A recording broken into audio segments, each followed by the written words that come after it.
Ναι, ακούγομαι, μια χαρά. Καλημέρα σε όλους τους φίλους. Έτσι, γιορτινή μέρα και η σημερινή. Περιμένουμε τα Χριστούγεννα, λίγες μέρες έχουν μείνει πια. Και βρεθήκαμε έτσι σήμερα όλοι εδώ παρέα και φίλοι που έχουμε να δούμε και καιρό μάλιστα. Να μιλήσουμε για αυτή την καταπληκτική νουβέλα που έχει γράψει η φίλη μας η Νίκη Ρεπάνη, το ημερολόγιο ενός ναυτικού. Έχουμε εξαιρετικούς ομιλητές εδώ. Βρισκόμαστε σε αυτό το πολύ ωραίο χώρο, τον ιστορικό χώρο της εταιρείας Ελλήνων Λογοτεχνών.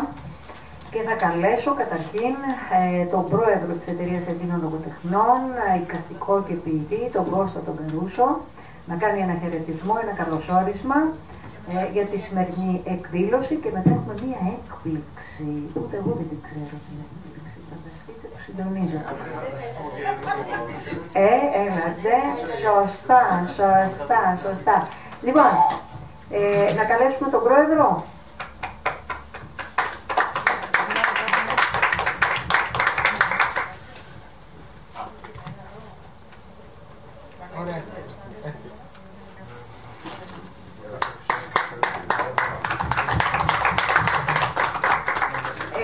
Πρόεδρε, σε έχουμε αναγγείλει για να κάνεις χαιρετισμό.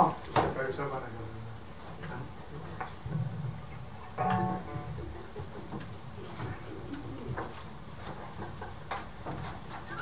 Λέω και σε επηρεάζει, ακούγω.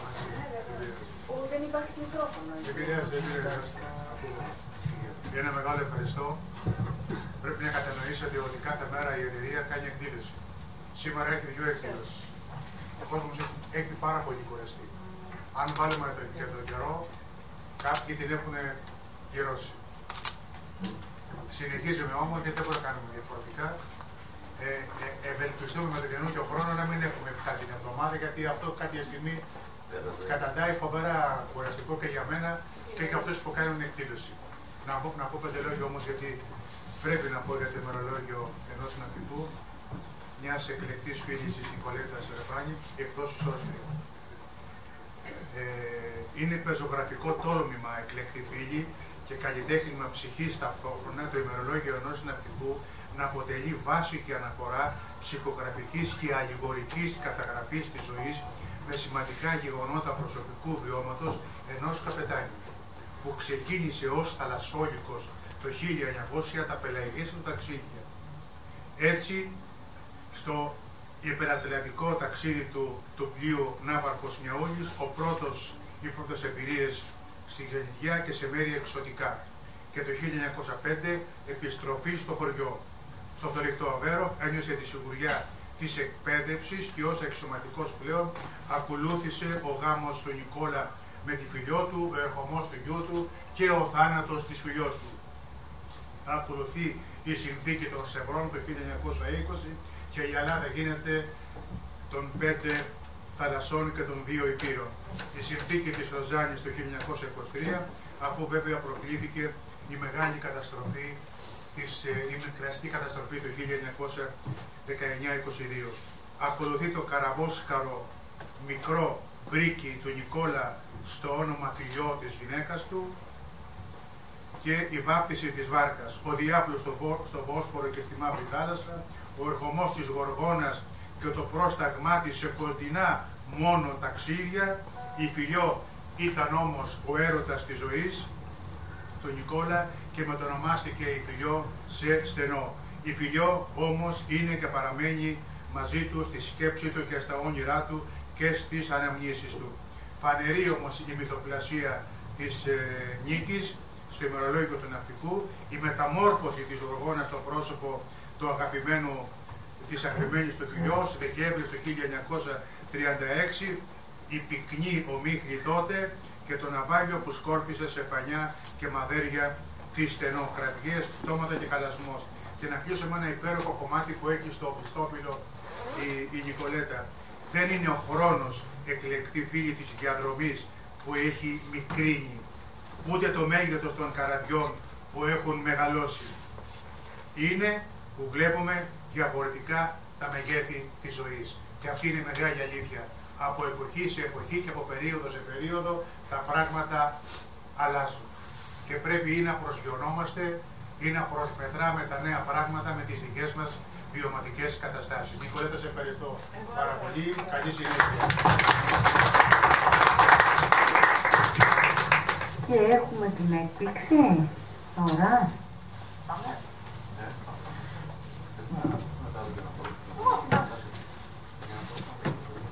Υπάρχει και έκταση λίγο πιο κοντά.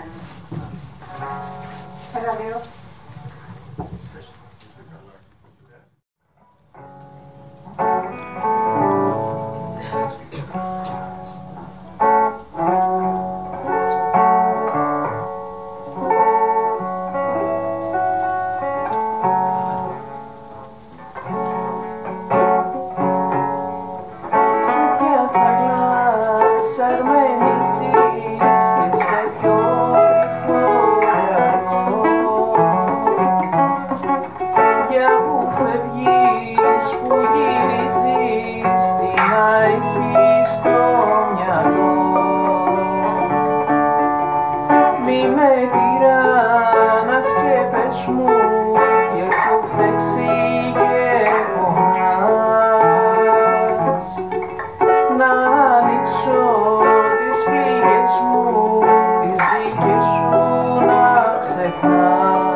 Γιάννης Απόδιακος, αγαπητοί φίλοι, τραγουδοποιός, μουσικός, ερμηνευτής, Ντίνος Ράλης, μουσικός. Τα παιδιά, οι φίλοι μας, στηρίζουν πάντα εκδηλώσεις ποιητικές που κάνουμε και τους ευχαριστούμε θερμά. Έχει μελοποιήσει και κάποιο Γιάννη. Ναι, είναι ένα. Από αυτά είναι ένα. Είναι ένα που έχει μελοποιήσει. Πολύ ωραία. Στα έλεγα, λέω, έχω για θάλασσα τραγούδια και... δεν έχω. Και κάθομαι και ψάχνω να βρω τι έχω γράψει και είχα βρει δύο. Και λέω ένα από τα δύο. Πολύ ωραία, θα τα ακούσουμε. Απλά λείπει ο Στυκουργός σήμερα. Ήθελε να έχει πολύ, Αναγνωρίζει και την νίκη, αλλά. Δεν πειράζει. Περιμένουμε να τα ακούσουμε, Γιάννη, σήμερα. Τέλεια, τέλεια. Λοιπόν, να δώσω το λόγο τώρα στον πρώτο μιλητή, τον Γιάννη τον Παρασκευόπουλο, δημοσιογράφο, λογοτέχνη, να μας πει έτσι τις σκέψεις του, μας εκφράσει τις σκέψεις του για την νουβέλα. Καλή σας μέρα και από μένα. Εύχομαι χρόνια πολλά σε όσες και όσους γιορτάζουν. Να ευχαριστήσουμε την Εταιρεία Ελλήνων Λογοτεχνών για τη φιλοξενία και βεβαίως προσωπικά θα ήθελα να ευχαριστήσω την Νίκη για το κάλεσμά της αυτό, να πω και εγώ δύο λόγια για το θαυμάσιο έργο της. Λοιπόν, ό,τι γράφουμε είμαστε εμείς. Μας περιέχει. Ακόμα και όταν γράφουμε για κάποιον άλλο. Αυτό νομίζω ότι είναι, πώς να το πω τώρα, λογοτεχνικό θέσφατο. Η Νίκη αυτό ακριβώς ακολουθεί στην νουβέλα της. Το βάπτισμα της Νίκης στην κολυμβήθρα της λογοτεχνίας έγινε το 2016. Από τότε μέχρι σήμερα έχει διανύσει μια σημαντική διαδρομή και έχει καταθέσει με έναν εξαιρετικό τρόπο τα συναισθήματά της και τις σκέψεις της, αποτέλεσμα της ενδελεχούς σπουδής της σε όλες τις εκφάνσεις της τέχνης του λόγου. Η επιτυχημένη συμμετοχή της καταρχήν σε ανθολογίες ποιημάτων, διηγημάτων και παραμυθιών επιβεβαιώνει αυτή τη σπουδή με την αποκοτιά να γράψει την πρώτη της νουβέλα. Το ημερολόγιο ενός ναυτικού δεν είναι απλά μια αφήγηση, αποτέλεσμα μιας κασταλίας πηγής έμπνευσης. Δεν είναι ένα πόνημα ιστορικών αναφορών διανθισμένο με θρύλους και ναυτικές παραδόσεις. Δεν είναι μια οδύσσια περιπέτεια επιστροφής σε όποια ηθάκη. Είναι στην ουσία η αμεσότητα των ανθρωπίνων σχέσεων και η πολλές φορές ευεργετική μοναχικότητα που οδηγούν στην επίταση της δημιουργίας. Από τη μία λοιπόν η άδολη εμπιστοσύνη ενός απλού ανθρώπου, ενός ταβερνιάρη σε μια άγνωστη, και από την άλλη το μονοκρέβατο δωμάτιο ενός ξενοδοχείου που γίνεται το λίκνο αυτού του πονήματος, είναι τα στοιχεία εκείνα που οδηγούν τη Νίκη σε αυτό το εξαιρετικού αποτελέσματος εγχείριο. Σε ένα μικρό σχετικά συγγραφικό χώρο όπως είναι η νουβέλα, η συγγραφέας καταθέτει τα δικά της συναισθήματα και παράλληλα διεγείρει αυτά του αναγνώστη μέσα από λέξεις, φράσεις, κεφάλαια γεμάτα συγκίνηση, ρομαντισμό, ιστορικά γεγονότα, μα κυρίως με ανθρωπισμό. Η φαντασία βέβαια δεν λείπει. Ο Νικολής ο ναυτικός και η στενό η βάρκα Γοργόνα δίνουν ευκαιρία και αφορμή στη δημιουργία εικόνων που προσφέρονται απλόχερα με ρεαλιστικότητα που πείθει. Οι διάλογοι με δεξιότητα σεναριογράφου προκαλούν κινηματογραφική απόδοση με έμφαση στα όσα διαμείβονται μεταξύ του ταβερνιάρη και της συγγραφέως. Πανανθρώπινη, άδολη, συγκινητική. Κάτι που σήμερα αγνοούμε εντελώς με τη χρήση της σύγχρονης τεχνολογίας. Το ημερολόγιο ενός ναυτικού, αν και έχει τη δομή ημερολογίου με ακριβές χρονολόγιο, ωστόσο είναι τόσο λεπτομερές που μάλλον ο συντάκτης του δείχνει πως λίγο τον ενδιαφέρουν καθ' αυτά τα γεγονότα. Προσπαθεί, θα έλεγα, μέσα από αυτά να περιγράψει τη δική του συναισθηματική κατάσταση, τις αγωνίες του, τους φόβους του, τις ελπίδες του, αλλά και τον θαυμασμό του για τα συμβαίνοντα. Η ζωή του ναυτικού είναι σκληρή και δύσκολη. Η θάλασσα όμως έχει τόσες ομορφιές, ακόμα και στα δύσκολά της πλανεύει και γίνεται εθιστική. Η Νίκη, με δεξιοτεχνία έμπειρου ναυτικού, αρμενίζει την ιστορία της. Ξεπερνά τις δυσκολίες, μαγεύεται από τις ομορφιές και εθίζεται σε αυτή. Διαβάστε τις τελευταίες σελίδες την αφήγηση της ονειροφαντασιάς της και θα καταλάβετε τι εννοώ. Εύχομαι, Νίκη, να είναι καλοτάξι η νουβέλα σου και με ούριους αναγνωστικούς ανέμους να φτάσει στα πέρατα του κόσμου. Ο Νικολής και η Στενό να γίνουν το κίνητρο για αρμέρισμα από την ιστορική αλήθεια στην οροματική φαντασία. Ευχαριστούμε, Γιάννη. Θα δώσω τώρα το λόγο στην Ευστρατεία Καραγιώργη, λογοτέχνης επίσης και αγαπημένη φίλη, να μας διαβάσει αποσπάσματα από το βιβλίο.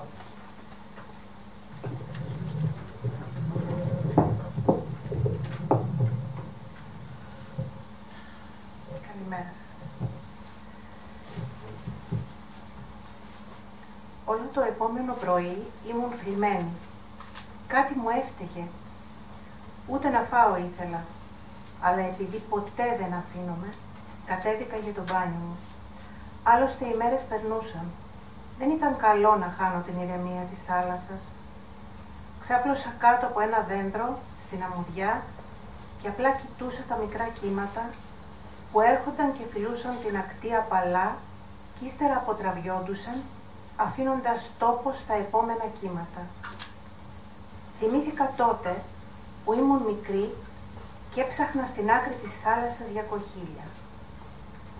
Ένας παλιός ναυτικός μου είχε πει για τον αγαπητικό της θάλασσας, το κύμα, που έρχεται, φυλάει την αμμουδιά και καθώς φεύγει αφήνει πίσω του τα δώρα, κοχύλια και πολύτιμα βότσαλα, που φέρνει μαζί του από το βυθό.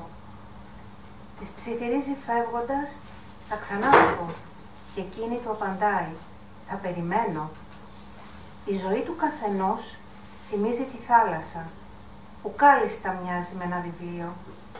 Τα κύματα είναι οι σελίδες του, πότε απαλές, με όμορφες αναμνήσεις, μέσα και πότε τσαλακωμένες, μαυρισμένες, οι σελίδες με αντάρες, βρισιές και βάσανα φορτωμένες. Ίσως την ίδια ακτή κοιτούσε και ο Νικολής κάποτε, ο νεαρός ναυτικός που έζησε τη ζωή και το θάνατο μέσα σε τόσο λίγο διάστημα. Στην ταβέρνα, μετά, δεν είχα διάθεση για φαΐ, μα ο καλός μαγαζάτορας το είπε στη γυναίκα του και εκείνη μου ετοίμασε μια ωραιότατη τηγανιά πατάτες και σαλάτα. Δεν μπορούσα να της χαλάσω το χατήρι. Περίμενα, όπως πάντα στοικά μετά, να φύγουν οι πελάτες και να μιλήσω μαζί του. Ήρθε και κάθισε απέναντί μου συνήθως. «Πες μου, παιδί μου, τι έχεις?» με ρώτησε με καλοσύνη. «Δεν ήταν σωστό να χάσει έτσι άδικα τη γυναίκα του», είπα. «Θα στεναχωρήθηκε πολύ.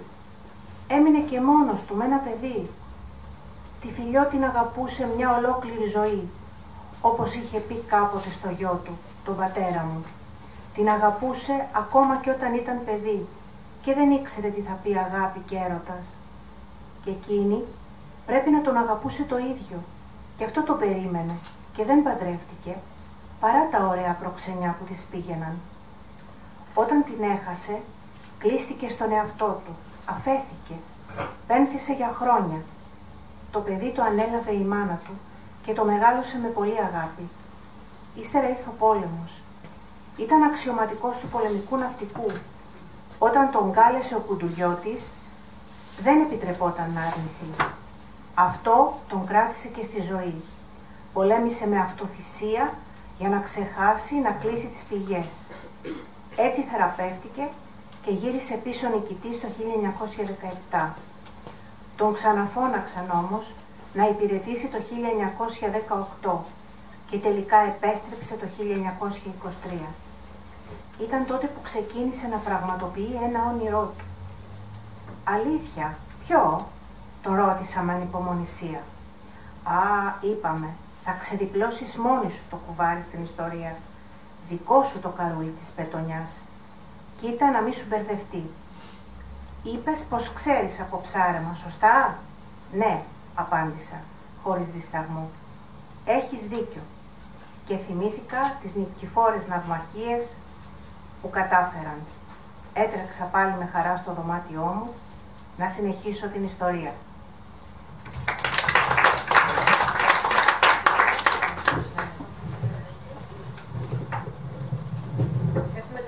εκεί. Ναι, άμα. Ωραία. Πάμε το επόμενο.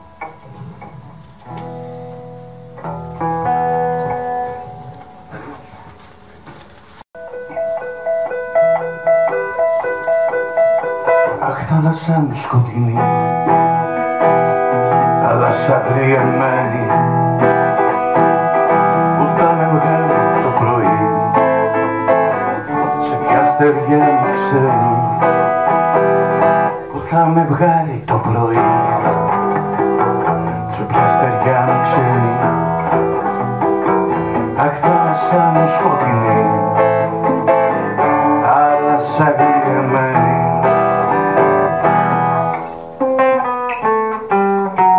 είχα όλα μια φορά, μα ήθελα παραπάνω. Τι να τα κάνω τώρα πια, απόψε που απόψε που σε κάνω.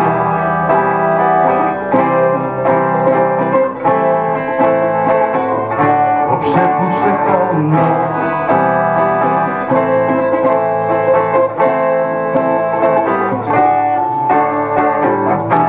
Στα μαύρα σου νερά, κομμάτια η ζωή μου. Αχ, θάλασσα νοσή βαθιά, κρύβει στο νησί. Αχ, θάλασσα νοσή βαθιά, που κρύβει στο νησί μου. Μέσα στα μαύρα σου νερά, κομμάτια η ζωή μου. Είχα όλα μια φορά, μα ήθελα παραπάνω.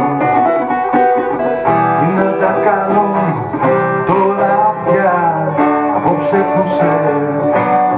που σε κάνω. Τα είχα όλα μια φορά, μα ήθελα παραπάνω. Τι να τα κάνω τώρα πια, απόψε που σε κάνω.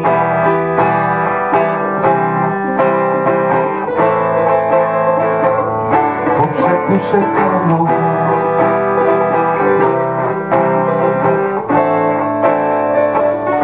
Απόψε που σε κάνω.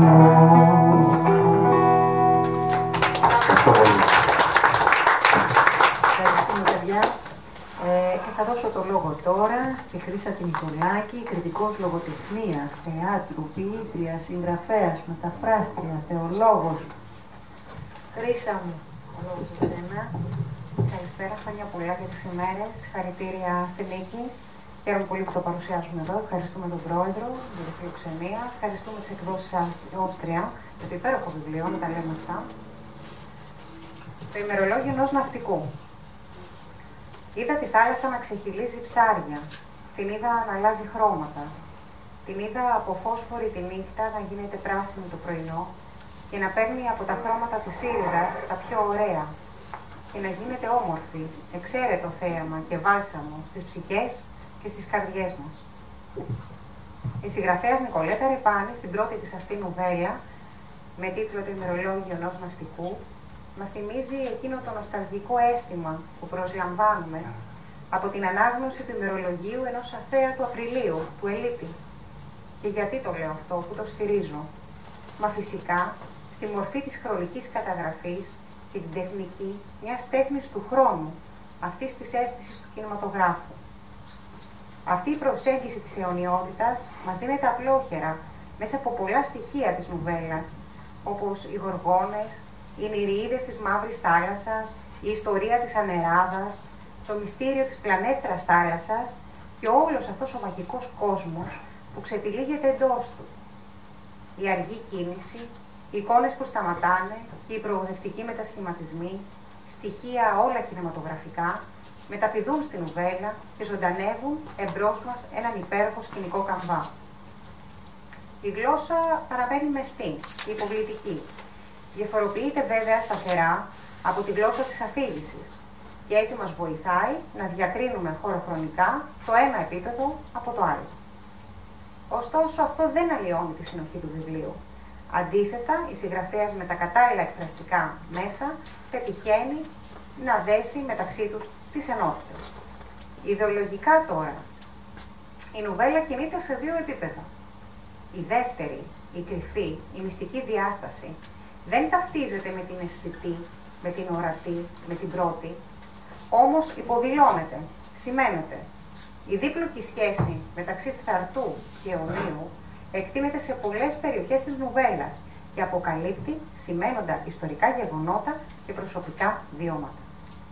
Ας σταθούμε λοιπόν σε αυτό το υπέροχο δίπλοκο θανάτου αιωνιότητας και εκεί θα αφογκραστούμε την πίστη της συγγραφέας, της Νικολέτας Ρεπάνη, για τη διάρκεια, την παρηγοριά, αυτή την παρηγοριά λοιπόν που της προσφέρει το αιώνιο και το πάντα ωραίο, όπως λέει ο ποιητής. Αν η θάλασσα είναι το στιμόνι στον αφηγηματικό της καμβά, ο έρωτας είναι αδιαμφισβήτητα το εξίσου γοητευτικό υφάδι του. Τα πρόσωπα σκιαγραφούνται με μια αποστασιοποιημένη συμπάθεια και το αποτέλεσμα είναι όμορφο, καθώς δεν αλλοιώνει τα χαρακτηριστικά, μα ούτε και τις διαστάσεις τους. Το σημαντικό είναι ότι η οικογένεια του καπετάνιου βρίσκει μέσα από το ημερολόγιο, αλλά και τον εύστοχο σχολιασμό της αφηγήτριας, τη φυσιογνωμία της, μα και το οικογενειακό πρότυπο της εποχής των ναυτικών. Η συγγραφέας, με τη δύναμη της λεκτικής και εικονικής αλχημίας, είναι σε θέση να ανακαλεί αιωνιότητα, να ζωγραφίζει το χρόνο και να αποδεικνύει το αντίθετο, πως δεν υπάρχει χρόνος, μα μόνο η αθανασία της πίστεως στην ομορφιά, στον έρωτα, στη θάλασσα. Γράφει. Εδώ στο τέρμα της μαύρης θάλασσας στήθηκα πρίμα και αγνάδεψα τις τεριές δεξιά και αριστερά μου. Ένα θέαμα απανέμορφο που όποτε περνούσα με τα στενά, στεκόμουν και αποθαύμαζα όσα όμορφα χωράει ο νους. Όλα αραγμένα εμπρός μου, όμορφα και θαυμαστά. Οι ακτές πυκνοτικημένες με υπέροχα αρχοντικά και παλιά κτίρια, πύργους, παλάτια και μικρά νησάκια με πανέμορφα κτίσματα πάνω στημένα αθάνατα στο χρόνο. Τα ονόματα των ηρώων σηματοδοτούν το θρησκευτικό συναίσθημα της συγγραφέως. Παντού αντικρίζουμε τη βαθιά καζατζικική της ορμή, ότι μέσα από την Άβυσσο γεννιέται το φως, μέσα από το θρήνο γεννιέται η ελπίδα. Ο μύθος είναι για την Νικολέτα ο ακρογωνιαίος λίθος της νουβέλας της, στον οποίο στηρίζει την αγάπη της για τον άνθρωπο και την αγάπη της για την ηθική διάσταση του ταξιδιού. Αντικρίζουμε δηλαδή στον υπέροχο επίλογο με τον οποίο κλείνει το βιβλίο τον ηθικό της πυλώνα. Δανειζόμενοι τα λόγια του μοναδικού Καζαντζάκη, θέλω να υπογραμμίσω ότι η συγγραφέας μας το πιο μεγάλο ταξίδι της το κάνει με την ψυχή της και είναι αυτή η ζεστασιά και η τρυφεράδα της συγγραφέως πάνω στο χαρτί που κάνει εμάς που τη διαβάζουμε να αισθανόμαστε οικειότητα, λες και την ξέρουμε χρόνια. Το ημερολόγιο ενός ναυτικού μας ταξιδεύει στο άπλετο φως της ζωής, της μνήμης, του μύθου, μέσα από τη διόπτρα της συγγραφέας του, Νικολέτας Ρεπάνη. Και την ευχαριστούμε πολύ για αυτό το ταξίδι. Ευχαριστούμε, Χρύσα μου.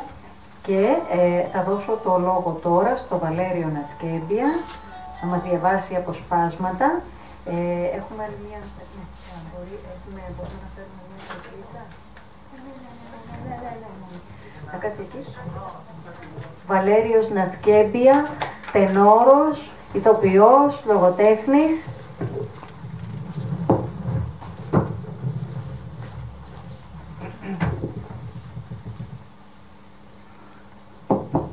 «20 Απριλίου 1906.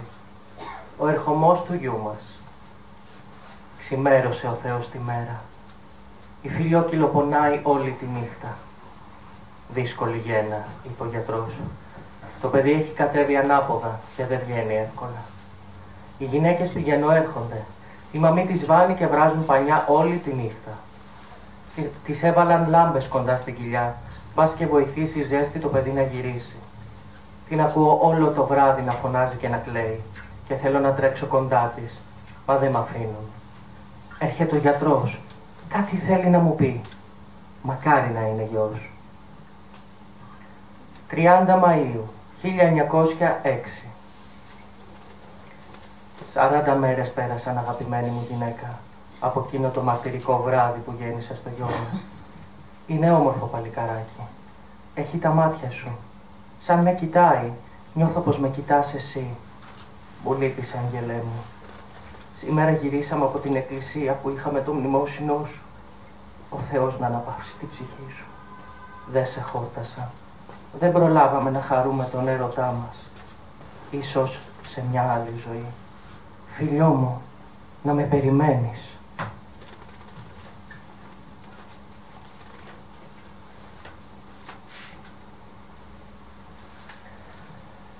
«30 Μαρτίου 1931. Είμαστε έτοιμοι να κινήσουμε για το ταξίδι. Εγώ και τα 5 άτομα πλήρωμά μου. Ο γιος μου έστειλε τηλεγράφημα πως δεν θα έρθει. Μπήκε στο πολεμικό ναυτικό και κάνουν συνέχεια ασκήσεις. Θα έχω και ένα παιδί από φέτος στο πλήρωμα. Ένα αγόρι 10 χρονών, τον Παναγί. Τον έφεραν χθες το βράδυ οι γονείς του στο σπίτι μου. Πάρ' τον, καπετάν Νικολή, μου είπαν. Έχουμε ανάγκη τα χρήματα. Είναι καλό παιδί, υπάκουο. Μάθε του τη δουλειά. Σε εμπιστευόμαστε. Εκείνο ήρθε και αγκάλιασε τα πόδια μου και ύστερα σήκωσε το ξανθό κεφαλάκι του και με κοίταξε με τα μεγάλα μάτια του. «Σε παρακαλώ, καπετάνιο», μου είπε, «δεν έχουν οι γονείς μου να μου δώσουν να φάω. Πάμε να μασάψουμε ψάρια». Μου είπαν ότι χωράει πολλά μεγάλα ψάρια η βάρκα σου. Γι' αυτό ήρθα. Λατρεύω τη θάλασσα.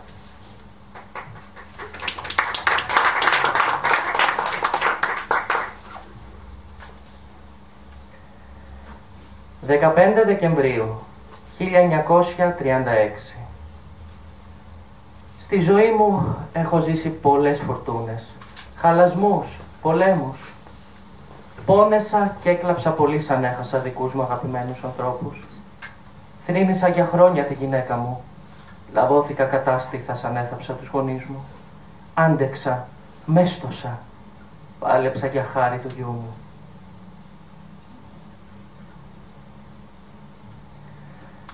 Χτες με ενημέρωσαν πως βγήκαν 5 άψυχα κορμιά στην ακτή, πολύ κοντά στο σημείο που μας βρήκαν σε άσχημη κατάσταση. Και κάποια μαδέρια βάρκας βγήκαν στην παραλία μας, που όπως είδα ήταν από τη στενό μου. Κόπηκαν τα πόδια μου. Ποιον και τι να πρωτοκλάψω. Γίνηκαν οι κηδείες σήμερα. Μαυροντήθηκε το χωριό. Έληξε η πορεία μου σαν ναυτικός. Η ζωή μου στη δύση της.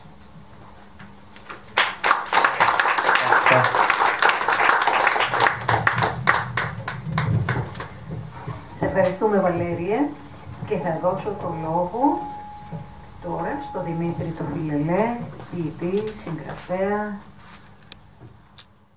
Και από μένα, καλές γιορτές να έχουμε, με υγεία και με περισσότερη ανθρωπιά και μέσα μας και γύρω μας. Οι εμπειρίες της ζωής και τα προσωπικά βιώματα είναι άειλα. Ακόμα και όταν τα μοιραζόμαστε με φίλους και γνωστούς, εξακολουθούν να παραμένουν σε αυτή τη μορφή.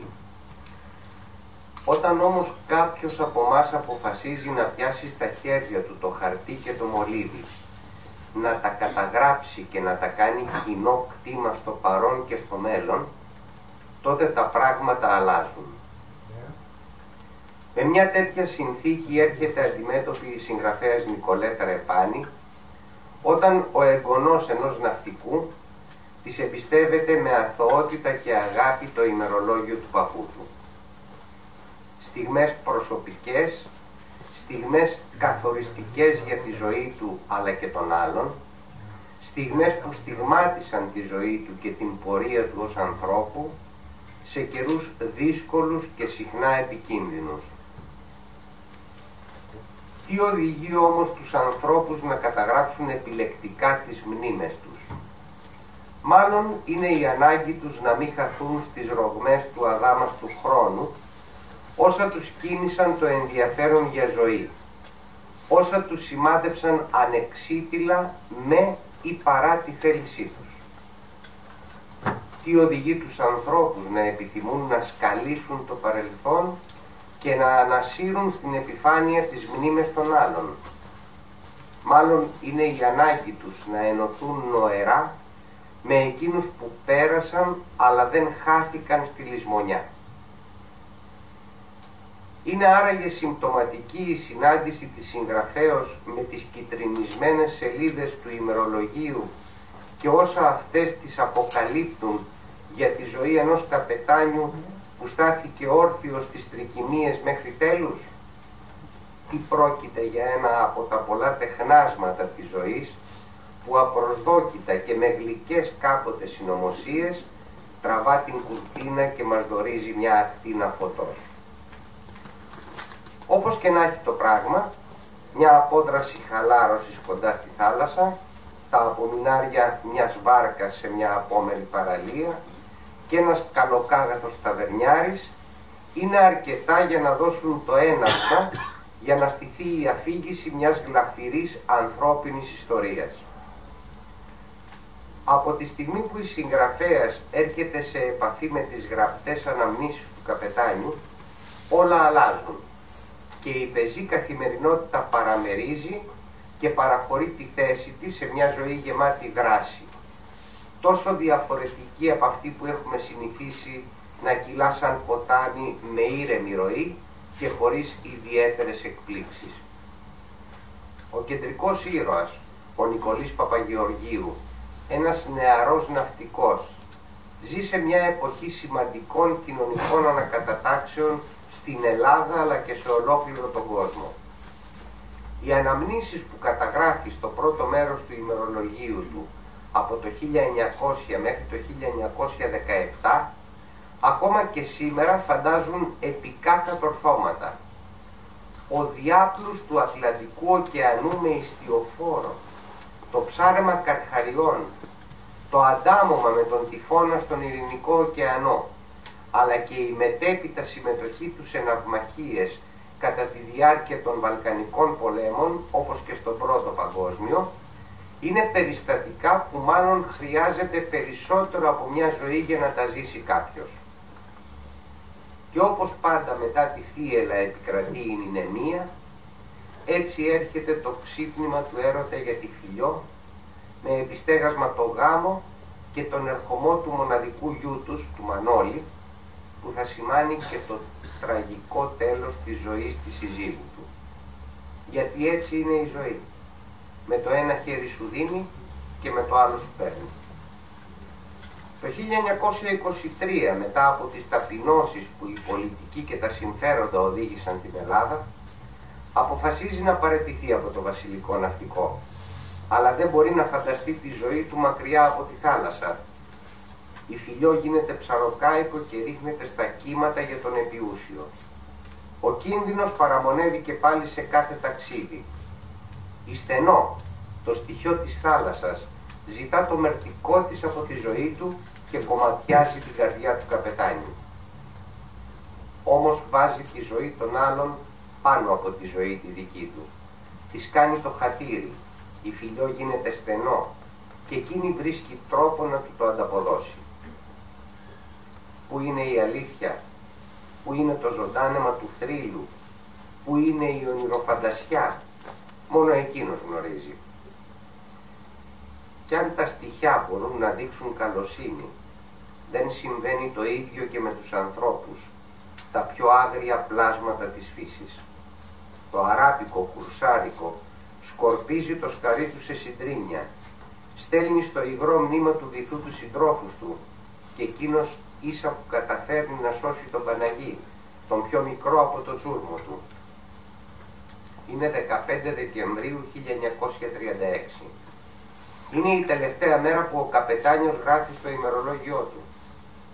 Το βάρος της απώλειας τόσων αθώων ψυχών είναι τόσο μεγάλο που η ψυχή του καπετάνιου Νικολή δεν μπορεί πια να σηκώσει. Προτιμά να βυθιστεί στη σιωπή μέχρι το τέλος της ζωής του. Ίσως είναι ο δικός του τρόπος για να μας δείξει πότε πρέπει να πάψουμε να μιλάμε και να πενθήσουμε για το αναπότρεπτο. Ίσως είναι ο δικός του τρόπος για να φτάσει στην εξηλαίωση, αν στα αλήθεια είναι αναγκαία ή αν μπορεί να υπάρξει. Με όλες αυτές τις σχηματιστές εικόνες της ζωής χρωματίζει τον αφηγηματικό της καμβά η Νικολέτα Ρεπάνη, με γραφή στρωτή και λιτή, με συγκρατημένο συναίσθημα και λυρισμό, χωρίς περιττές λεπτομέρειες ή πλατιασμούς, και μας ταξιδεύει μακριά, ενώνοντας το μακρινό παρελθόν με το παρόν, με μια αόρατη, ευαίσθητη και αέρινη κλωστή. Καλά και μακρινά ταξίδια εύχομαι, Νικολέτα. Σε ευχαριστούμε πολύ, Δημήτρη μου, και πάμε για τραγούδι, Γιάννη Τεντίδη. Ναι, είναι ένα κομμάτι που έχω γράψει στους στίχους του Κώστα Νάση. Πάνε 15 χρόνια που γράφτηκε. Λοιπόν, λέγεται Θαλασσομαγεμένη.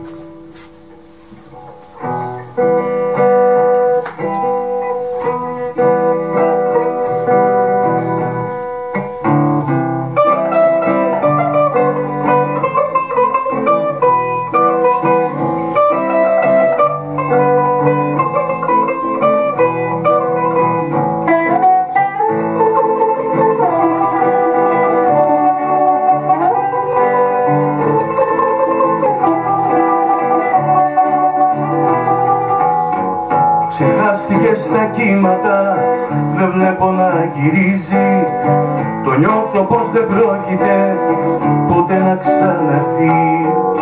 Τα ίχνη της επιστροφής γελώντας τα έχει σβήσει, καινούριο βρήκε ουρανό σε πέλαγο βαθύ.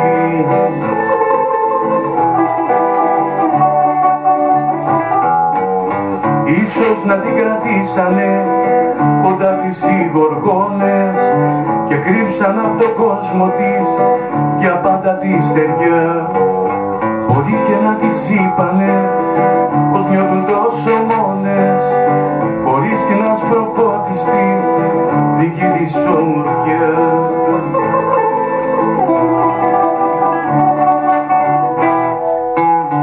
Θολώσανε τα μάτια της απ' την πολύ αλμυρά, κάποιος θεός θαλάσσινος της πήρε το φιλί.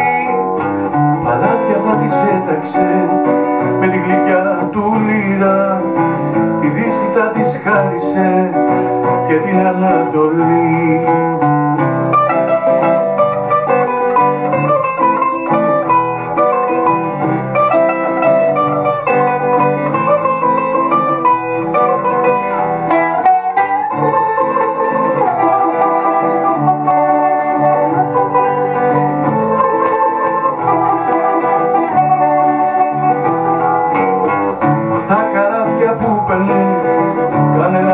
Θα πάρει, θα χάνεται τον άνεμο παίρνοντας αγκαλιά, κι όταν τις νύχτες θα περνά σαν δεύτερο φεγγάρι, στον ήλιο θα ραγίσουνε πολύχρωμα γυαλιά.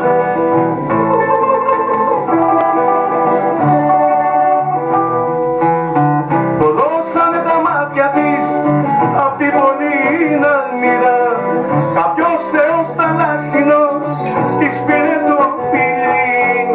Παλάτια θα της έτασε με τη γλυκιά του λύρα, τη δύση θα της χάρισε και την Ανατολή.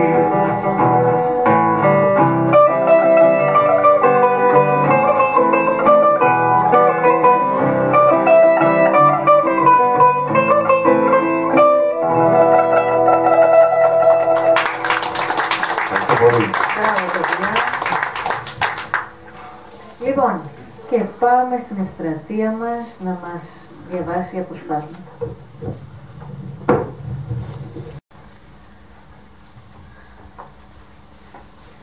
Όταν πήγα το μεσημεράκι στη γνωστή ταβερνούλα, ο μαγαζάτορας βγήκε έξω και με ρώτησε με αγωνία: «Είσαι καλά, παιδί μου?» Ανησύχησα. «Καλά είμαι, ευχαριστώ», του είπα. Απλά φυσούσε και δεν είχα διάθεση να βγω. Πήγα και μια βόλτα με το αυτοκίνητο. «Είναι τόσο ωραία τα μέρη σας εδώ». Απολαυστικοί οι μεζέδες του, όπως πάντα, και ύστερα το παγωτό και η κουβεντούλα μας. «Είμαι πολύ χαρούμενος, κορίτσι μου, σήμερα», μου είπε. «Το Σαββατοκύριακο έρχονται οι λεβέντες μου από την Αθήνα. Θα τους γνωρίσεις. Είναι πολύ καλά παιδιά». «Πολύ χαίρομαι», του απάντησα, «όμως το Σαββατοκύριακο δεν θα είμαι εδώ. Τελειώνει η άδειά μου. Φεύγω τη Δετάρτη το βραδάκι». «Α, ναι. Για μια στιγμή, ξέχασα πως ήρθες εδώ με άδεια», μου απάντησε. «Νόμιζα πως έμενες πάντα εδώ, πως είσαι δικός μας άνθρωπος. Μάλλον τα χάνω με τα χρόνια σιγά σιγά». «Καπετάν Νικολή», του είπα, «πάμε να μου δείξεις φωτογραφίες με τη βάρκα του παππού σου». «Ναι, βέβαια, παιδί μου, πάμε». Μπήκαμε με χαρά στην ταβέρνα και αυτή τη φορά με πήγε σε άλλες φωτογραφίες. «Να τη, Σθενό», μου είπε δείχνοντάς μου τη βάρκα. Παραξενεύτηκα γιατί νόμιζα πως την είχε ονομάσει Φιλιό ο παππούς του, το όνομα της γυναίκας του. Κοίταξα καλύτερα. «Σθενό», τον ρώτησα. «Νόμιζα πως την είχε ονομάσει Φιλιό τη βάρκα». «Θα τα βρεις όλα στο ημερολόγιο», μου είπε. Ο καπετάν Νικολής φαινόταν στις φωτογραφίες ψημένος ναυτικός πια, πιο ώριμος από ποτέ. Φορούσε το ναυτικό καπέλο του και κάπνιζε την πίπα του. Το πρόσωπό του ήταν χαρακωμένο από τον ήλιο και τη θάλασσα. Δίπλα του ο γιος του, ολόκληρο παλικάρι. «Του μοιάζει τόσο πολύ ο γιος του», είπα. «Ναι, αλήθεια είναι. Ήταν ολόιδιος ο πατέρας του. Μόνο στα μάτια διέφερε. Όλοι έλεγαν πως είχε πάρει τα μάτια της μάνας του, της Φιλιός. Μπορεί να μην χάρηκε τον πατέρα του όσο ήταν μικρός, μία το πένθος, μία ο πόλεμος, και ας τον μεγάλωσαν με πολύ αγάπη ο παππούς και η γιαγιά του. Από τη στιγμή που γύρισε ο πατέρας του όμως, και ειδικά όταν αποκτήσαν τη βάρκα, γίνανε αχώριστοι. Ταξιδεύανε πάντα μαζί. Δεν ήθελε ούτε το σχολείο να τελειώσει. Επέμενε πολύ ο πατέρας του. Κάνανε πολλές συζητήσεις. Και όχι μόνο το τελείωσε, αλλά πήγε και στη σχολή ναυτικού στην Αθήνα για 2 χρόνια. Όταν επέστρεψε με το δίπλωμά του, το έδειξε με περηφάνεια στον πατέρα του και εκείνος το κορνιζάρισε και το έβαλε δίπλα στα εικονίσματα. Έλειψε για άλλα 2 χρόνια ο πατέρας μου. Έκανε τη θητεία του στο ναυτικό και γύρισε πια το 1929. Ο παππούς είχε ήδη μετατρέψει το πλοίο από εμπορικό σε αλλιευτικό, γιατί το εμπόριο στη θάλασσα του είχε χτυπήσει η οικονομική χρήση και είχε βαλτώσει. Ενώ ψάρια πάντα υπήρχαν και υπάρχουν ακόμα.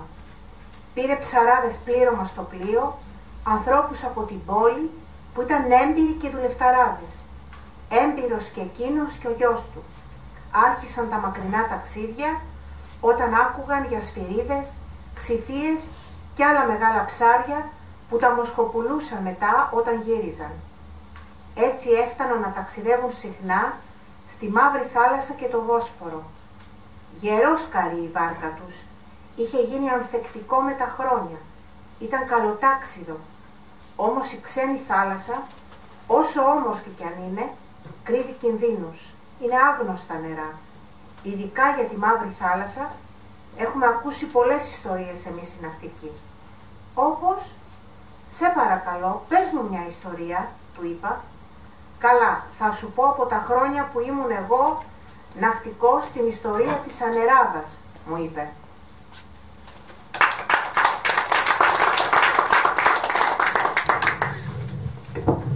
Και πάμε για άλλο ένα τραγουδάκι. Λοιπόν, Βασίλης Τσιτσάνης τώρα, το καράβι.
μοιάζει με καράβι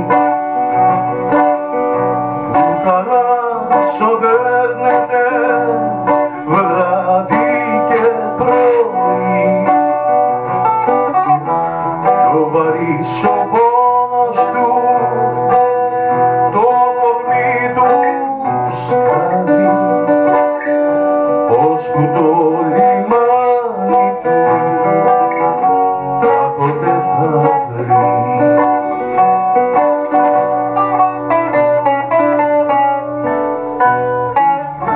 Είμαι κι εγώ ένα καράβι τσακισμένο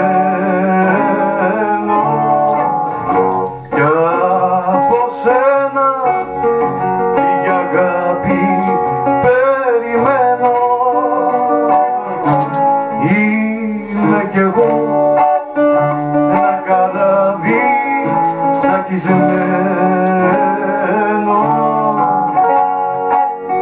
κι από σένα ναι λίγη αγάπη περιμένω.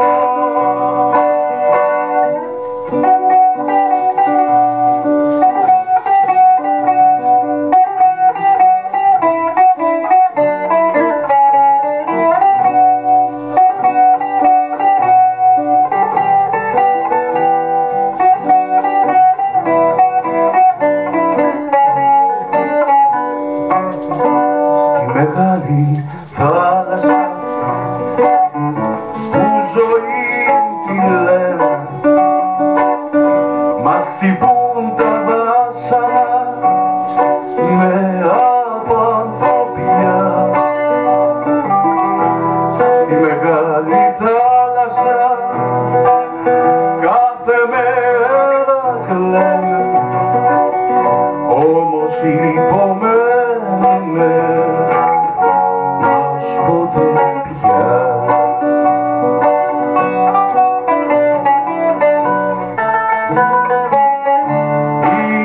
Είμαι κι εγώ ένα καράβι τσακισμένο κι από σένα λίγη αγάπη περιμένω. Είμαι κι εγώ ένα καράβι τσακισμένο κι από σένα λίγη αγάπη περιμένω. Ευχαριστώ πάρα πολύ. Ευχαριστούμε. Να σας πω και εγώ δύο κουβέντες για την νουβέλα της Νικολέτας Ρεπάνη, της αγαπημένης φίλης.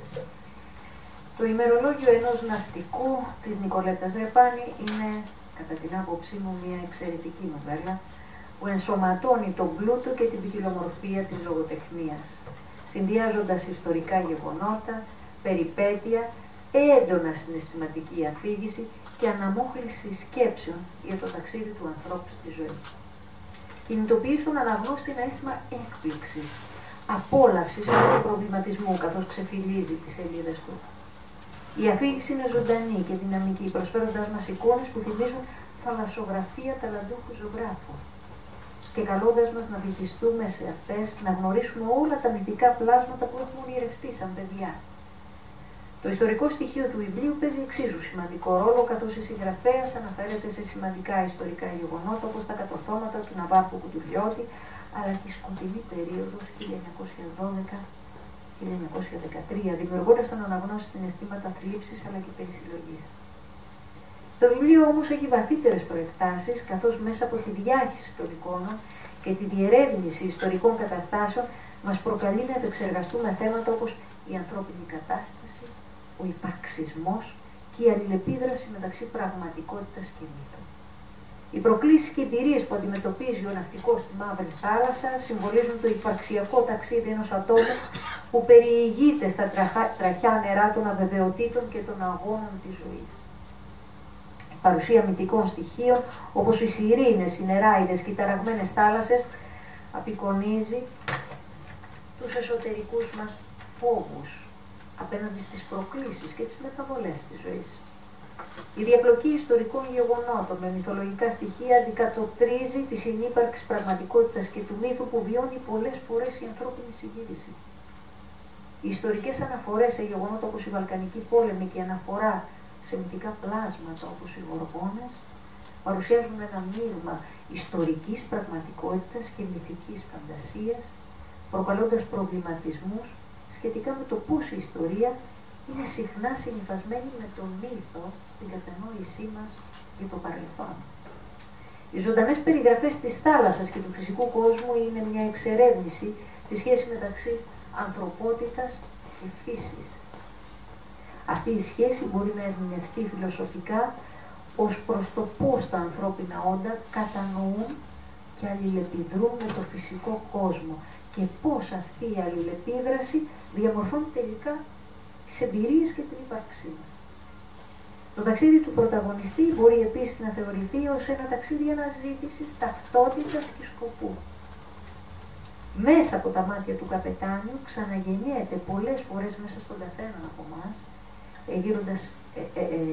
ξαναγεννιέται ο Οδυσσέας μέσα από τα μάτια του καπετάνιου, πολλές φορές μέσα στον καθέναν από εμάς, γύροντας ερωτήματα σχετικά με την αναζήτηση του νοήματος στη ζωή και του ρόλου που καλούμαστε να παίξουμε σε αυτή.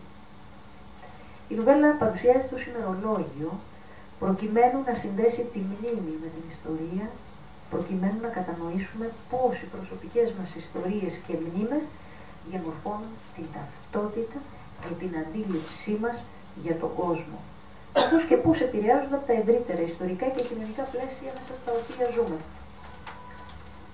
Η ανάδειξη της ανθρώπινης καλοσύνης και ευαισθησίας, ειδικότερα εν ώψη αντιξοοτήτων και κινδύνων, μας οδηγεί να διεισδύσουμε βαθύτερα στην ανθρώπινη ηθική, στις επιλογές που κάνουμε σε δύσκολες συνθήκες, που φέρνουν στην επιφάνεια τις πραγματικές μας αξίες, καθώς και τις ηθικές τους προεκτάσεις. Το ημερολόγιο ενός ναυτικού της Νικολέτα Δρεπάνη είναι ένα βιβλίο με βάθος και πλάτος, όπως αυτό της θάλασσας, της φύσης και του νου που εξερευνά. Σας ευχαριστώ και εγώ.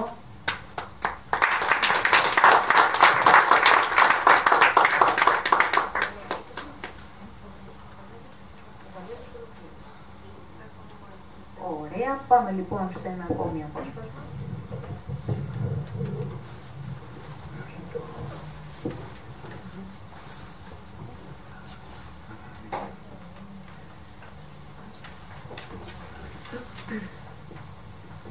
Τελευταία μέρα στο Κόρφο. Η μέρα που ξημέρωσε ο Θεός ήταν μία ακόμα ηλιόλουστη μέρα από τις τελευταίες του Ιουνίου. Όπως άνοιξα τα παντζούρια, με χαιρέτησε ο πορφυροστόλιστος ήλιος. Κάτω στη θάλασσα, οι ηλιακτίδες συναντιόνταν με το νερό και έπλεκαν μαζί το χρυσοκέντητο μανδύα της. Ετοιμάστηκα και έφυγα τρέχοντας σχεδόν για τη μικρή παραλία.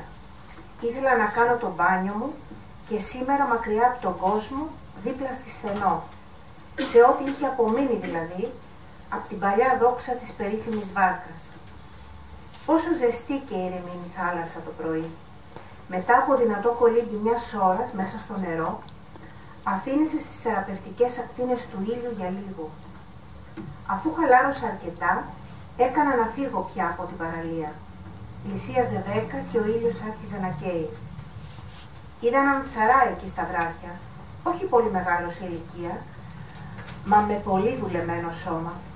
Με δυσκολία σκέπαζε τους μύες του, το πουκάμισο που φορούσε. Σκέφτηκα να τον ρωτήσω. Η αλήθεια είναι πως πέρα από το μαγαζάτορα και τη γυναίκα που μου νίκιαζε το σπίτι, δεν είχα μιλήσει με κανέναν της περιοχής. Τόσο πολύ με είχε απορροφήσει το ημερολόγιο. «Καλησπέρα», του φώναξα πλησιάζοντας. «Είσαστε από εδώ?»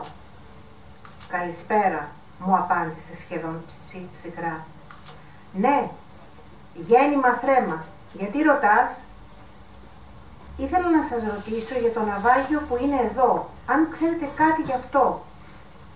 Είχα πλησιάσει αρκετά τον άγνωστο.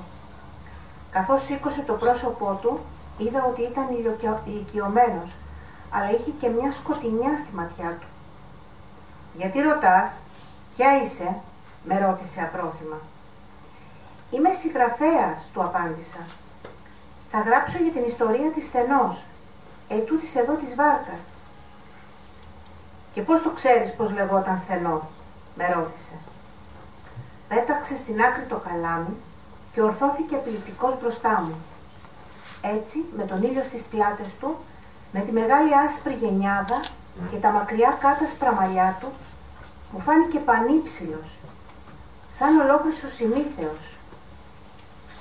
«Διάβασα το ημερολόγιο του καπετάν Νικολή», του είπα ατάραχα. «Μου το έδωσε ο εγγονός του, που έχει την ταβέρνα η βάρκα». Τότε εκείνος ηρέμησε και ξανακάθισε στο βράχο. Πήρε στα χέρια του πάλι το καλάμι και κάνοντας πως δολώνει με ρώτησε διστακτικά. «Ημερολόγιο?» «Δεν ήξερα πως κρατούσε ημερολόγιο ο καπετάνιος». «Είναι ένα υπέροχο ημερολόγιο», του απάντησα. Ένιωθα μεγάλη τιμή που το διάβαζα. Έχει ιστορικές αναφορές μέσα για γεγονότα της εποχής και για τα ταξίδια του. Πρέπει να ήταν υπέροχος άνθρωπος. Τον συμπάθησα από τον τρόπο που εξιστορούσε τα πάντα. «Ήταν υπέροχος ο καπετάνιος μου», ψιθύρισε εκείνος κάτω από τα μουστάκια του και χαμήλωσε το βλέμμα. «Ώστε τον γνωρίζατε?» τον ρώτησα με χαρά. «Τον γνώριζε πολύ καλά. Ήμουν 5 χρόνια στη δούλεψή του, μόνο», μου απάντησε. «Στα χέρια του ανδρώθηκα. Αυτά τα μαδέρια που βλέπεις απ' εκεί ήταν κάποτε ένα κόσμημα. Ο καπετάνιος μου ήταν άφοβος. Γνώριζε πολύ καλά τη θάλασσα και με τέτοιο τεφαρίκι στα χέρια του ήξερε να τη ρεγουλάρει, να αποφεύγει κακοτοπιές και να αρμενίζει πάντα κόντρα σε αδικίες, έρηδες και έχτρες. Ήταν δίκαιος άνθρωπος, τίμιος και εμείς στο πλήρωμά του τον αγαπούσαμε γιατί μας φερόταν πάντα με αγάπη και κατανόηση. «Είσαι ο Παναγής», του είπα, «ο μικρός Μούτσος». «Βλέπω τα ξέρεις όλα καλά», μου είπε. «Ναι, εγώ είμαι. Θες να ρωτήσεις κάτι άλλο?» «Πρέπει να φύγω τώρα. Τα ψάρια τσιμπάνε νωρίς στο χάραμα μόνο». «Ήθελα να μου πείτε τι έκανε ο καπετάνιος μετά το ναυάγιο. Δεν το γράφει στο ημερολόγιο». «Μετά το ναυάγιο», μου απάντησε εκείνος, «ο καπετάνιος μου έγινε άλλος άνθρωπος. Ήταν σαν άσπασε και η δική του καρδιά εκείνο το βράδυ μαζί με το πλοίο του στα βράχια. Το βράδυ που με σκέπαζε με το σώμα του πάνω στο βράχο για να μην με πάρει η θάλασσα και ευτυχώς μας έχασαν οι πειρατές που χάλασαν το πλοίο. Τότε που χάθηκε το υπόλοιπο πλήρωμά του, οι άντρες του. Ήταν σαν να χάσε τη λαλιά του. Δεν ξαναμίλησε σε άνθρωπο. Δεν έτρωγε, δεν έπινε. Αφέθηκε. Κατέβασε μόνο κάθε πρωί στο λιμάνι και πετροβολούσε τη θάλασσα. Τον ακολουθούσα συνέχεια στην αρχή. Μην τύχει και χρειαστεί κάτι. Είχα γίνει η σκιά του. Μαζί κατεβαίναμε στη θάλασσα. Μαζί ανεβαίναμε στο μνήμα της γυναίκας του. Ύστερα ήρθαν οι Γερμανοί. Έγινε πόλεμος. Έφυγα με το γιο του κάτω στην Αφρική. Κάναμε αντίσταση εκεί. Δίναμε μάχες. Πολλές φορές σώμα με σώμα. Στην Κρήτη μετά. Μέχρι που τελείωσε ο πόλεμος και γυρίσαμε. Τον καπετάνιο δεν τον βρήκαμε πουθενά όταν γυρίσαμε. Κάποιοι είπαν πως τον είδαν να μπαίνει στη θάλασσα ένα βράδυ και άλλοι πως έπεσε από το βουνό καθώς πήγαινε στο μνήμα της γυναίκας του. Ότι τον σκότωσαν οι Γερμανοί άλλοι. Ποιος ξέρει. Ο γιος του παντρεύτηκε αργότερα και έκανε ένα γιο, τον Νικόλα που γνώρισες, που έχει τώρα την ταβέρνα. Εγώ ήμουν πολύ στενοχωρημένος. Δεν συγχώρησα τον εαυτό μου που τον παράτησα τότε και έφυγα. Και αν με ρωτήσεις, δεν παντρεύτηκα ποτέ. Δεν έμεινε στάλα αγάπης μέσα μου. Μόνο έχθρα για τον ίδιο τον εαυτό μου. Τον είδα να χάνεται πίσω από το βουνό και ρίχνοντας μία τελευταία ματιά στη Σθενό, κίνησα για το δωμάτιό μου. Το βράδυ έγινε μεγάλο γλέντι στο μικρό λιμάνι, με μουσική, χορό τραγούδι και άφθονο φαγοπότη. Γνώρισα και την οικογένεια του καπετάν Νικολή.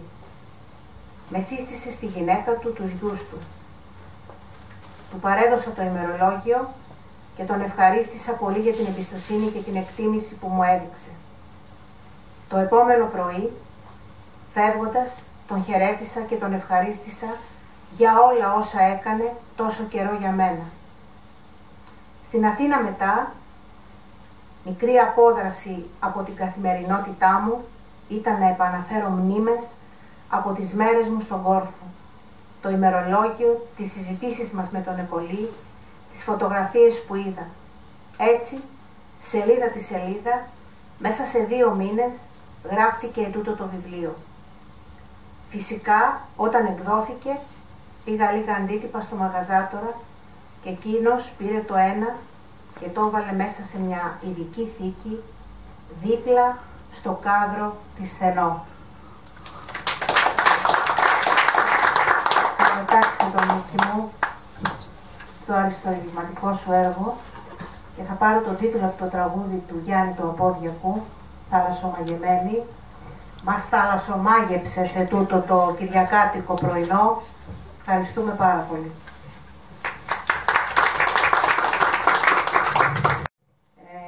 Και πάμε. Τραγούδι.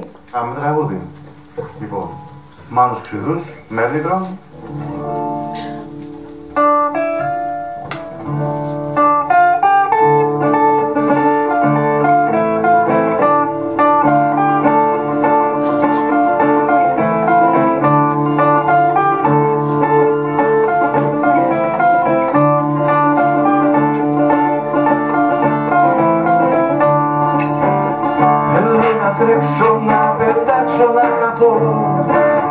Όμως φοβάμαι τι θα γίνει αν γυρίσω.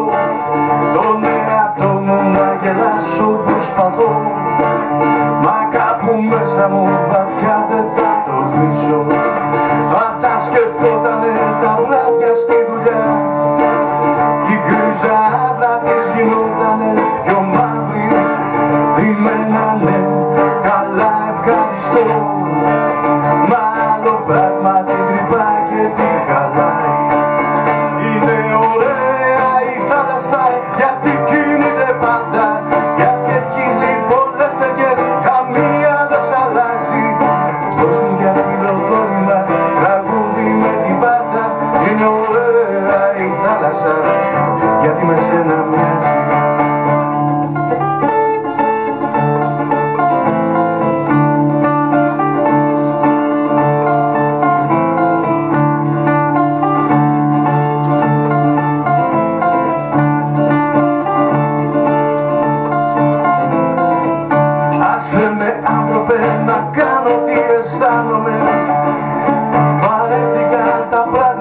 Σωστά να μου μιλάνε, πες μου μόναχα τίποτο, γεμίζει το ποτήρι σου κι αν θέλεις περισσότερο, εδώ δεν σε κερνάνε. Δεν τελειώνει η ζωή με μια άρνηση κι αν έχεις άντερα την άτισα κολούδα. Τι σε πειράζει αν σε δείχνουνε στο σπίτι σου, γιατί ευπόνεσες ανάποδα τα ρούχα. Είναι ωραία η θάλασσα γιατί κινείται πάντα, κι αν έχεις βρει πολλές φορές καμία δεν σ' αρμάζει. Δώσ' μου για φιλοδόρημα, τραγούδι με την πάντα. Είναι ωραία η θάλασσα γιατί με σένα μοιάζει. Είναι ωραία η θάλασσα γιατί κινείται πάντα, κι αν έχεις βρει πολλές στεριές καμία δεν σου μοιάζει. Δώσ' μου για φιλοδόρημα, τραγούδι με την πάντα. Είναι ωραία η θάλασσα γιατί με σένα μοιάζει.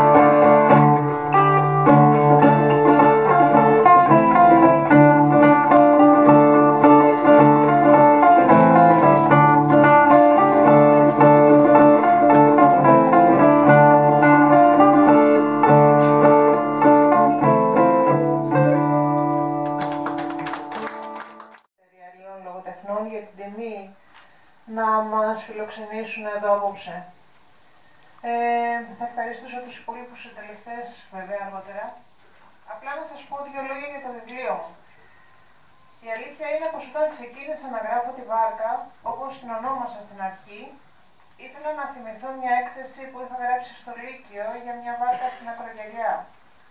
Θα ήταν ένα απλό διήγημα, μα ψάχνοντας για στοιχεία στο διαδίκτυο, έπεσα πάνω σε στοιχεία για το βιβλίο 1900 των συγγραφέων Στέφανο Μίλεση και Πλωτάρχη Τρυπόδικα του πολεμικού ναυτικού, που παρουσιάζουν ένα μοναδικό ναυτικό εγχείρημα του 1900, που ήταν ο πρώτος διάπλος του Ατλαντικού ωκεανού από ελληνικό πολεμικό πλοίο. Με εξήταρε λίγο η ιδέα, γιατί ήταν κάτι μοναδικό. Οπότε ξεκίνησα να γράφω το ημερολόγιο του ενός από τους 215 ναυτικούς του 1900. Επειδή φοβήθηκα τι θα έγραφα σαν άντρας, εμπιστεύτηκα κάθε σελίδα που έγραφα στον εκλεκτό φίλο κύριο Κώστα Λιάκο για τυχόν διορθώσεις. Ήταν δίπλα μου στη γέννηση του πρώτου αυτού βιβλίου μου και τον ευχαριστώ ιδιαίτερα για τη μεγάλη υπομονή και τη στήριξή του. Το όνομα Βάρκα μας φάνηκε στη συνέχεια πολύ μικρό για μια τέτοια ιστορία, οπότε το μετονόμασα στο ημερολόγιο ενός ναυτικού. Άλλωστε, ο Νικολής σκέφτηκε ένα καραβόσκαρο, ένα πλοίο μεγάλης χωρητικότητας, στέρεο, ανθεκτικό και ικανό να μεταφέρει μεγάλα φορτία εμπορικών ειδών. Θα χρησιμοποιήσουν πεύκο από την Κέρκυρα. Το μέγεθός του θα είναι 20 μέτρα, με αντίστοιχο εκτόπισμα της τάξης των 500 τόνων. Ζήτησα από την αγαπημένη Καστικό μια άγκυρα να μου φτιάξει και τελικά έγινε ο πίνακας της η βάρκα, που μου άρεσε πολύ γιατί δείχνει την ψυχή του βιβλίου. Ευχαριστώ τη Φωτεινή Παπά, την υπέροχη Καστικό. Το απέραντο μπλε της θάλασσας και απομεινάρια μιας βάρκας στην Ακρογιαλιά με ένα όνομα γραμμένο πάνω της. Άραγε, ποια θα μπορούσε να είναι η ιστορία της. Θα ήθελα να ευχαριστήσω και το Σύλλογο Πολύθμητος Λέσβου και την Πρόεδρο Ταξούλα,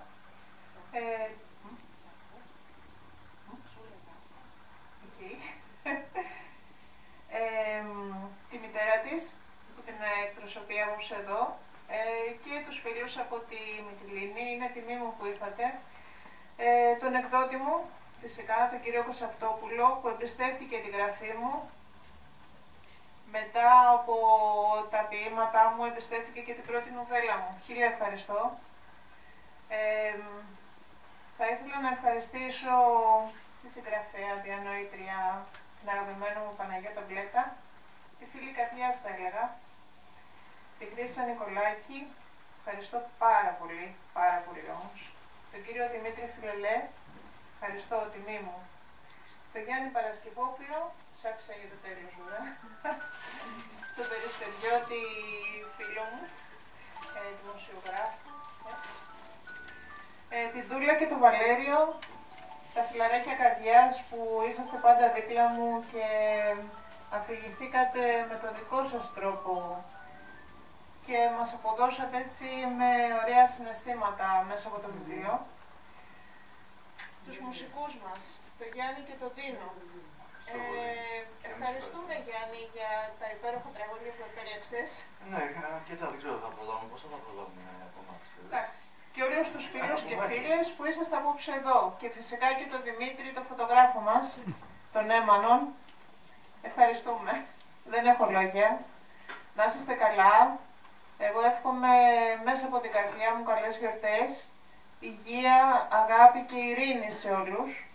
Και αν έχουμε χρόνο, δεν ξέρω, ας ακολουθήσουν τα παιδιά. Θα κλείσουμε. Να πούμε δύο κομμάτια. Να ευχηθούμε, ναι. Να ευχηθούμε και εμείς από την πλευρά μας, προσωπώντας μας όλους, καλά Χριστούγεννα, καλή Πρωτοχρονιά, υγεία, έτσι, το βασικό αγαθό. Λοιπόν, και ότι ο καθένας επιθυμεί για τον ίδιο, για την οικογένειά του και κυρίως να έρθει η ειρήνη πια στον κόσμο, γιατί βλέπουμε ότι τελικά δεν είναι κάτι δεδομένο. Διαρκώς έχουμε καινούργια χαρακόμματα και αυτό είναι κάτι που μπορεί να μην είναι εδώ στην πατρίδα τη δική μας, αλλά είναι κοντά μας και κοντά μας να μην ήταν, πάλι μας επηρεάζει και πάλι μας κάνει να σκεφτόμαστε πώς θα έπρεπε διαφορετικά να έχουμε δημιουργήσει αυτόν τον κόσμο.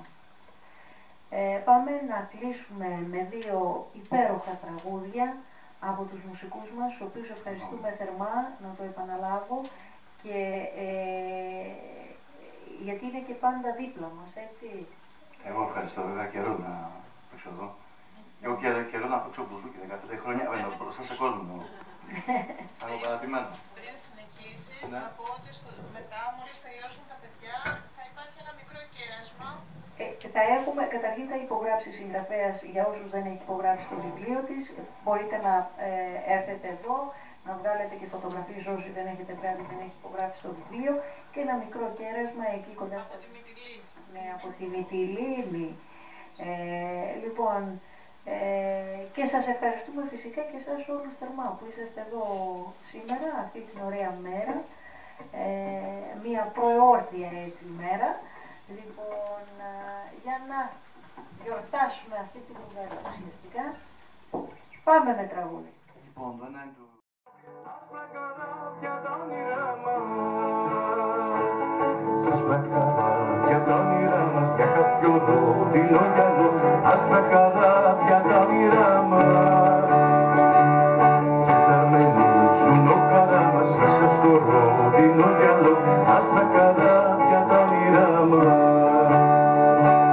Κι από ψηλά θα μας φωτίζει το φεγγαράκι το χρόνο, κι από ψηλά θα μας φωτίζει. Και θα αρμενίζουμε ο καρά μας, ίσα στο ρόδινο γυαλό, άσπρα καράβια τα όνειρά μας.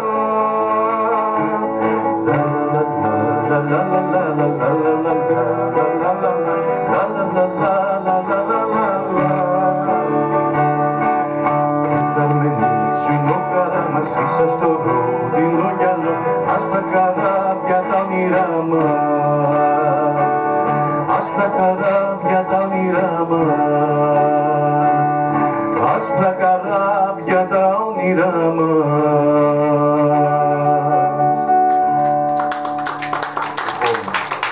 Να παίξουμε και ένα Λοΐζο, έτσι για το τέλος. Ναι, βέβαια. Επιβάλλεται, αλλά αυτό θέλει μπουζούκι.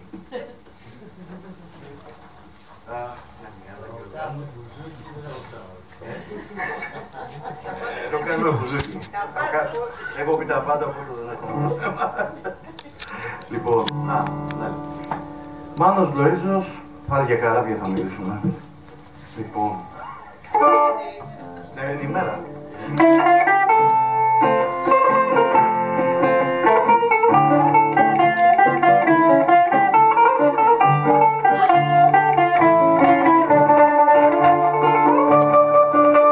Καράβια αλήτες μας πήριξαν κάτι, μας είπαν έλατε, μας στήσαν το μαλλί. Κοντά μας φέρνανε και δεν σταματάνε, τα άσπρα πανιά τους δεν ήταν για μας.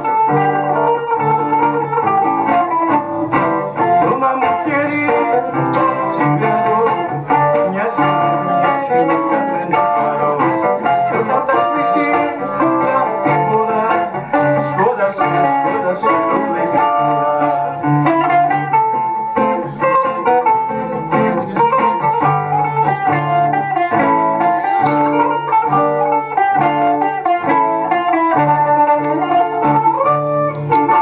Καράβια πέρασαν, χαθήκαν στα μάτια, γιατί μας γέλασαν, κανείς δεν τα μάθει. Ανάποδη μέρα τα τράβηξε πέρα, σ' αυτό το λιμάνι δεν φεύγει κανείς. Στον αμοχέρι το τσιγάρο, μοιάζει με καμένο φαρό. Κι όταν τα σβήσει τα τρίπορα, σκόλασε το βλέπει τώρα. Σκόλασε το βλέπει τώρα. Σκόλασε το βλέπει τώρα.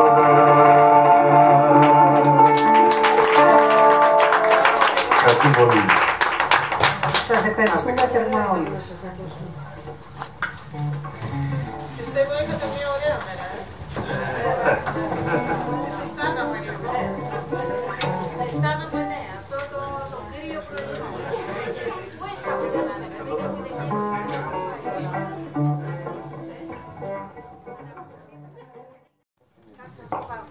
Όσο το διάβασα, προγραμματίζω, είναι πολύ ωραίο.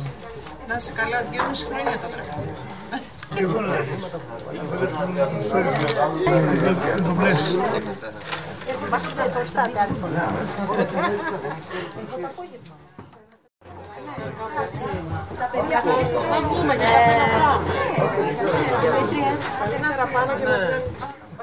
Όλοι μαζευτείτε. Έτοιμοι να πάει και ο μουσικός μας. Και η μουσική. Ωραία.